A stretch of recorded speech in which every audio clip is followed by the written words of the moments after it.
Okay, so chronic renal failure. This means that it's a chronic issue. It's not a acute phase. It's not something that's isolated to one incident. We're talking about a chronic issue, like it's progressive. We've known it, we've seen it coming. That's what we call it, chronic renal failure, CRF. Now, what can make these kidneys break down? What can make your laundry machine, your washer machine break down? If you guys put mud or cement in your washer machine constantly, it's going to probably cause a breakdown of your washer machine. If you put way too much workload on it, too much pressure on it, probably going to cause a breakdown in your washing machines. So, if your patient's chronically hyperglycemic,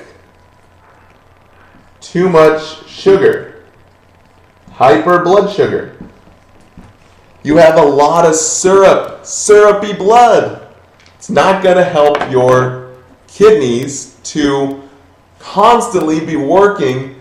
You're going to exhaust your renals and then cause a breakdown, right? Same thing with hypertension. Too much pressure. Hypertension. High blood pressure, okay?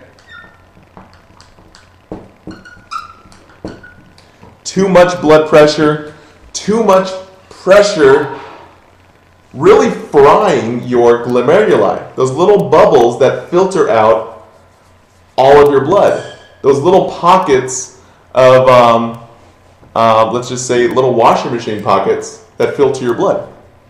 So, how do we measure this chronic progressive disease here?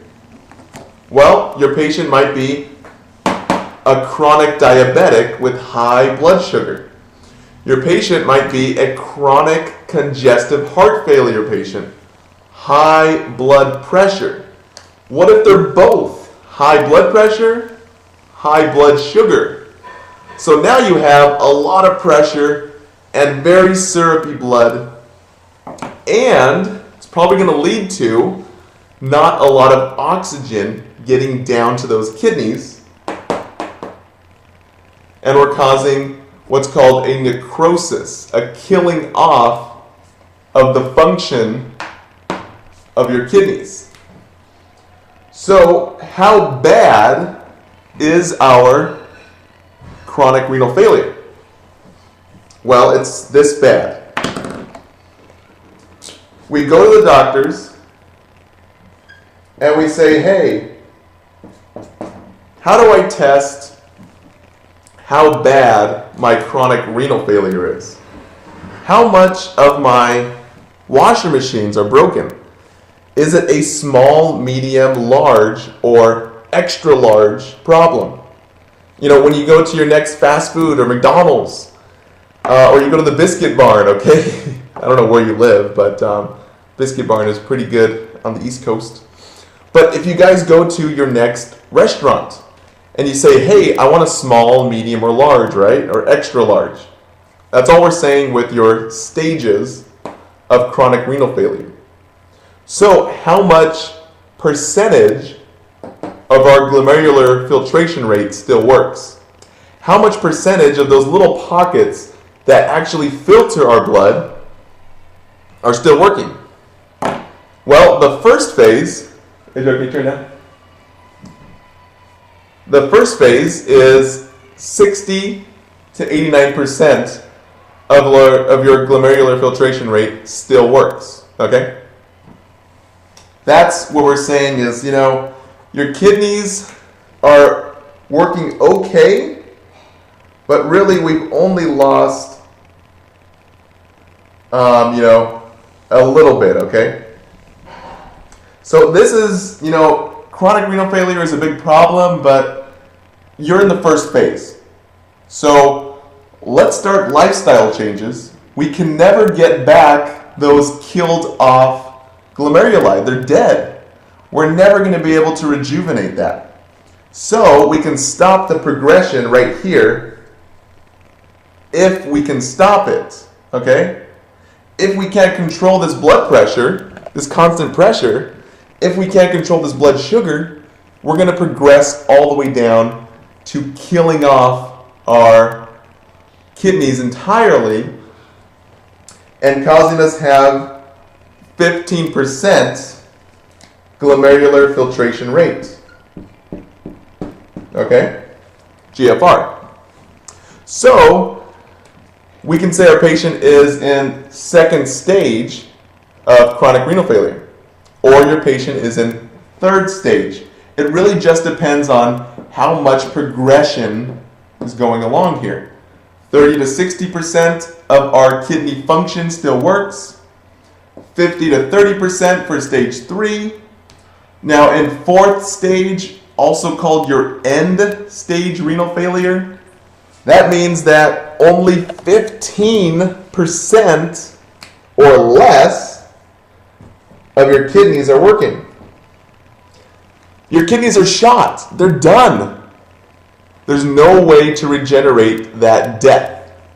Just like if you put a rubber band around your finger and you suffocated all the oxygen out of your finger, okay? There's no way to rejuvenate or to bring that finger back to life once it's dead. Same thing as if, you constantly burn out your washing machines. You constantly run it at a high speed. You put syrup in your washing machine. You put mud, thick mud in your washing machine. And you put a lot of pressure on your washing machine. And you completely fry the units. There's no way to replace that, guys. The only thing you can do is get another kidney, get a kidney transplant. Or we have to figure out another way to filter your blood. Kind of replace these kidneys that we've lost. Because if we don't do anything, that fluid's just going to rise up in your body, and all those toxins are not going to be able to get out of your body and into the potty. There's no way for us to go urine anymore. There's no way for us to there's no way for us to excrete our drugs. There's no way for potassium to get out of our body anymore other than going, number 2, going poo-poo. We're constantly going to be at a fluid volume overload because we have way too much fluid and we're not going to be able to excrete anything. So with your patients in end-stage renal failure, we have 2 options. We have dialysis or we have a kidney transplant. And kidney transplants don't go all that well. You might reject a kidney. You have to take these anti-immune drugs that constantly suppress your immune system to prevent your immune system from attacking that kidney. It's pretty tough with a kidney transplant.